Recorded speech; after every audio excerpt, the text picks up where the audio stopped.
ಒಂದು ಪಾಟ್ನಲ್ಲಿ ಗಿಡ ಹಚ್ಚೋಕ್ಕಿಂತ ಮುಂಚೆ ಪಾಟ್ ಫುಲ್ ಇರಬೇಕು. ಸೊ ಪ್ಲಾಸ್ಟಿಕ್ ಪಾಟಲ್ಲಿ ಫುಲ್ ಇರಲ್ಲ. ಸೊ ಅದಕ್ಕೋಸ್ಕರ ಗ್ಯಾಸಲ್ಲಿ ಸ್ಕ್ರೂ ಡ್ರೈವರ್ನ ಇಟ್ಕೊಂಡಿದ್ದೆ.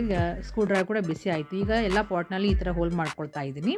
ಈ ಥರ ಹೋಲ್ ಮಾಡೋದ್ರಿಂದ ನೀರು ಸಲೀಸಾಗಿ ಹೋಗುತ್ತೆ. ಇದು ಮೊದಲನೇ ಸ್ಟೆಪ್ಪು.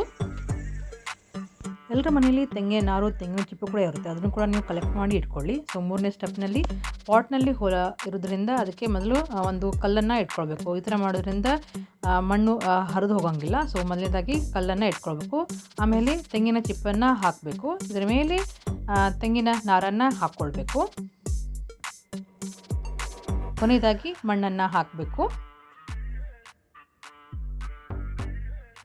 ಮಣ್ಣನ್ನು ಹಾಕಿ ನಿಮಗೆ ಯಾವ ಗಿಡ ಬೇಕು ಅದನ್ನು ನೀವು ನೆಡ್ಬೋದು.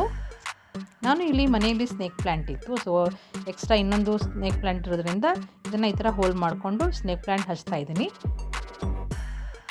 ಈ ಗಿಡಕ್ಕೆ ಪಲಾವ್ ಎಲೆ ಅಂತ ಹೇಳ್ತಾರೆ. ಇದು ಎಕ್ಸ್ಟ್ರಾ ಬೆಳೆದ್ರಿಂದ ನಾನು ಈ ಪಾಟಿಗೆ ಹಾಕ್ಕೊಳ್ತಾ ಇದ್ದೀನಿ. ನೀವು ಕೂಡ ಮನೆಯಲ್ಲಿ ಈಸಿಯಾಗಿ ಒಂದು ಗಿಡವನ್ನು ಬೆಳೆಸ್ಬೋದು. ಈ ಒಂದು ವಿಡಿಯೋ ನಿಮಗೆ ಇಷ್ಟ ಆಯ್ತಂದರೆ ಲೈಕ್ ಮಾಡಿ, ಶೇರ್ ಮಾಡಿ. ಯಾರು ಈ ಒಂದು ಚಾನಲ್ನ ಸಬ್ಸ್ಕ್ರೈಬ್ ಮಾಡಿಲ್ಲ ದಯವಿಟ್ಟು ಸಬ್ಸ್ಕ್ರೈಬ್ ಮಾಡಿ. Thank you for watching.